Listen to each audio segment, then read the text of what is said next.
Eh bien bonjour, aujourd'hui j'ai décidé de vous faire une petite vidéo pour vous montrer un peu où ma passion m'a conduit, d'où c'est parti, comment ça fonctionne tout ça, en vous montrant le matériel que j'ai un peu accumulé au fil du temps, du plus ancien au plus récent. Donc tout a commencé pour moi en fait avec la famille des cartes Arduino. C'est la première que j'ai achetée, celle-ci. En l'occurrence, c'était à la fois une carte Arduino et ce qu'on appelait un expansion shield qui permettait d'avoir des connectiques moteurs, des petits connecteurs sympas à côté. C'était avec un kit, avec un châssis, avec des moteurs pour déplacer une espèce de petit robot dans la pièce qui depuis a été reconverti avec un kit avec des cartes Raspberry. Donc j'ai vraiment commencé avec celle-ci. Justement derrière, j'ai plutôt enchaîné avec les cartes Raspberry qui étaient vraiment pour moi des ordinateurs où c'était plus familier, sous Linux, je pouvais coder en Python, c'était plus simple en tout cas pour moi à ce moment-là. Bon là c'est une Raspberry Pi 3, j'ai une Pi 0 et puis j'en ai des tas d'autres évidemment, des 1, des 2, des Pi 0, des Pi 0 avec le réseau. Le réseau d'ailleurs c'était une des évolutions hein, quand j'ai eu pas mal joué avec les cartes Arduino. J'ai commencé à vouloir lui rajouter un aspect connecté. J'ai expérimenté pas mal de choses avec la carte Arduino Yun, qui permettait d'avoir à la fois, il y a une partie microcontrôleur Arduino plus classique, et puis une partie qui tourne sous une version de Linux qui permettait d'avoir un environnement vraiment comme sur un ordinateur sous Linux, avec du réseau et tout, et qui permettait de communiquer avec les entrées-sorties. Ce genre de choses, j'ai fini par faire plutôt avec des cartes Raspberry.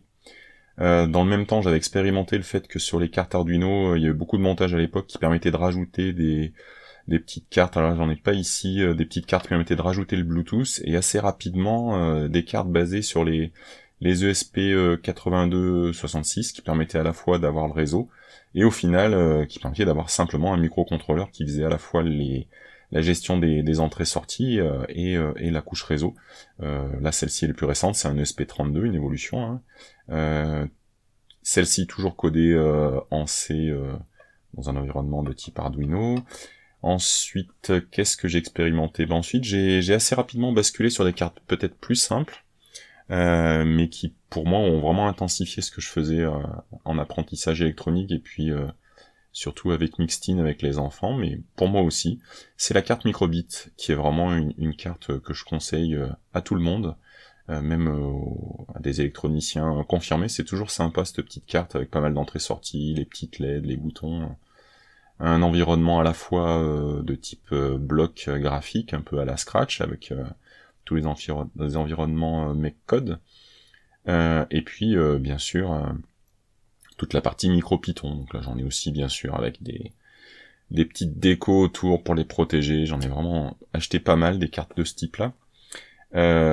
Pareil, comme pour tout à l'heure, les 8266 qui sont arrivés aux ESP32, pour moi, il y a une espèce de logique maintenant à être chez Adafruit avec la Clou, qui est une carte beaucoup plus avancée, mais qui reprend la forme, en fait, et les connectiques des microbits. Donc ça, j'ai pas mal de choses à prévoir, à essayer avec les kits microbits que j'avais pour voir jusqu'où on peut aller avec la Clou aussi, qui elle, par contre, dispose d'un écran, donc elle est plus avancée. Mais entre ces deux cartes, il y a tout un monde qui s'est ouvert à moi quand j'ai découvert les cartes de chez Adafruit que j'adore, qui en ce moment font d'ailleurs un boulot remarquable à côté de ça, à aider des soignants dans le cadre du Covid à produire des choses utiles. Donc la première que j'ai eue chez eux, c'était la Circuit Playground, hein, je pense, c'est celle-ci par laquelle j'ai commencé, et sa petite sœur la Gemma, des capacités peut-être un peu moindres, mais tellement petites qu'on pouvait la mettre... j'ai des montages où j'ai des lunettes colorées pour faire du cosplay, des choses comme ça. Et puis il y a toute la famille, j'ai même eu une fois une règle qui ici a une partie programmable avec des connectiques. Ici ce sont des pads sensibles, tu peux actionner des choses avec. Et puis j'ai la famille, alors j'ai une Feezer, on en reverra un peu plus tard, je l'ai utilisée pour d'autres choses aussi, une petite trinket au milieu. Ensuite, j'ai dû faire un autre passage par le monde Arduino avec Alors j'en ai une ici, des micros Arduino pour mettre dans des montages plus petits. Celle-ci, elle est mine de rien plus récente, elle a de la connectique Bluetooth, où je l'ai eu dans un atelier où j'ai découvert le langage de programmation TinyGo, très sympa d'ailleurs. Adafruit, ben c'est parfois aussi les petites cartes un peu plus sympas qui font pour Halloween, des choses comme ça.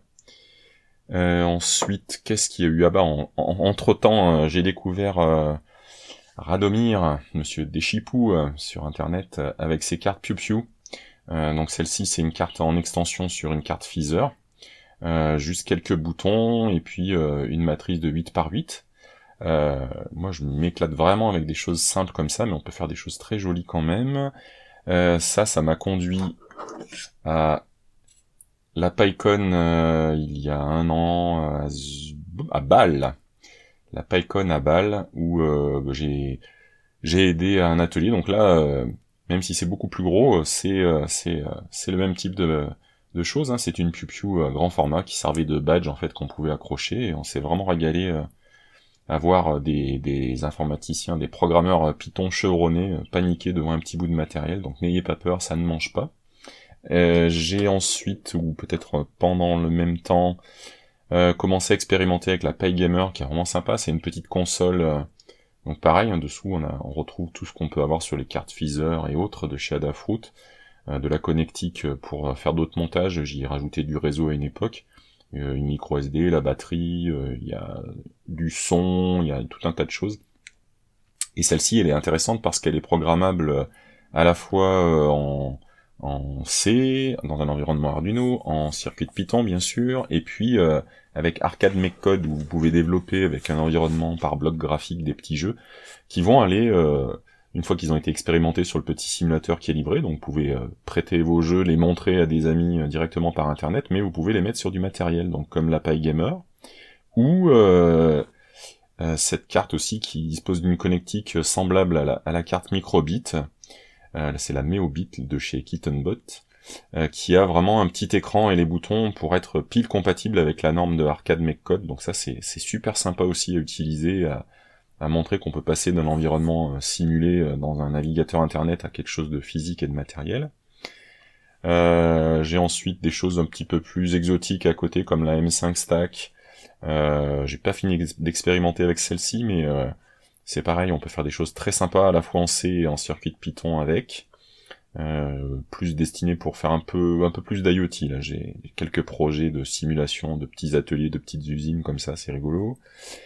Et puis celle qui va occuper pas mal de mon temps aussi ces temps-ci, donc c'est la grande sœur, on revient aussi un peu en arrière. Ces deux cartes sont aussi des cartes de Deschipou qui a fait la Piu Piu. Il a toujours voulu faire ces petites consoles simples à programmer et pas trop chères à produire. L'objectif c'était d'atteindre la barre, je crois, des 10 €, donc on n'en est pas loin. Bon, celle-ci c'était un prototype, donc elle était un peu plus chère, mais là, sur la dernière Piu Piu M4, oui, ça commence à être vraiment sympa avec une petite tête de petite console aussi. Ça reste du matériel et du code très simple derrière en circuit de Python. Et c'est vraiment une carte qui m'amuse beaucoup, je pense que je vais faire des vidéos avec. D'ailleurs, si je fais cette vidéo, c'est pour vous demander aussi au passage sur quel type de carte vous aimeriez qu'on s'arrête un peu, que je vous fasse un petit tuto, une petite réalisation. Et tout au fond, il y a quelque chose à laquelle je tiens beaucoup aussi, c'est la carte, donc c'est RC 2014. Ça n'a rien à voir, on revient aux bases de ce qui m'a fait découvrir l'informatique, avec mon tout premier ordinateur qui était un Sinclair ZX Spectrum, qui tournait avec un processeur, alors il y en a même en dessous, parce que j'ai l'intention de comprendre en fait. Une fois revenu avec le temps et l'expérience, j'aimerais retourner en arrière et comprendre comment fonctionnaient ces premiers ordinateurs vraiment jusqu'au bout avec des montages électroniques que je ferai directement là. Mais j'ai quand même choisi une étape un peu plus simple avec un kit qui est superbe, qu'il faut que je soude maintenant. Hein. J'ai tous les composants, le PCB en dessous. Et à l'arrivée, j'aurai un ordinateur très très simple, mais qui me permettra de redécouvrir les joies du basique que j'avais découvert dans les années 80. Donc voilà, vous avez toute la palette. Sur le côté là, hop, ça c'est une de mes dernières petites trouvailles. Enfin, il y en a plusieurs là où c'est des trouvailles où la bonne influence Les Pounder, je vous mettrai le lien sur son blog. Il fait vraiment des choses super sympas avec plein de ses cartes. Et entre autres, une fois, il avait parlé de cette montre qui est programmable en JavaScript. Et c'est vraiment super rigolo ce qu'on peut faire avec. Donc voilà. J'avoue, j'ai accumulé pas mal de matériel. Ah, j'ai oublié de parler de celle-ci. C'était aussi une expérimentation qui m'avait fait découvrir le monde des nucléos et des processeurs STM. STM qu'on va retrouver dans cette grosse console dont j'ai pas beaucoup parlé, qui est la 32 bits de Pimoroni. C'est le truc en cours que j'ai... elle est encore en bêta, elle n'est pas encore sortie complètement, là c'est juste un petit groupe de testeurs. Pareil, super sympa, super puissante. Pour l'instant, malheureusement, que en C. Donc ça va être plus difficile pour faire de l'apprentissage, mais il devrait y avoir du LUA et peut-être du circuit de Python. Donc on en reparlera très certainement. Donc voilà. Voilà la série de cartes que j'ai à la maison. Il doit y en avoir qui se cachent encore dans des tiroirs parce qu'elles sont timides. Donc je voulais vous faire découvrir ça, et puis j'espère vous retrouver bientôt pour un petit tuto pour un de ces sujets ou autre si ça vous intéresse. N'hésitez pas, laissez-moi un petit commentaire. Non seulement ça me fait plaisir, mais si vous avez des demandes particulières, je me fais toujours une joie de faire des vidéos dédiées à une demande particulière. Voilà, à très bientôt.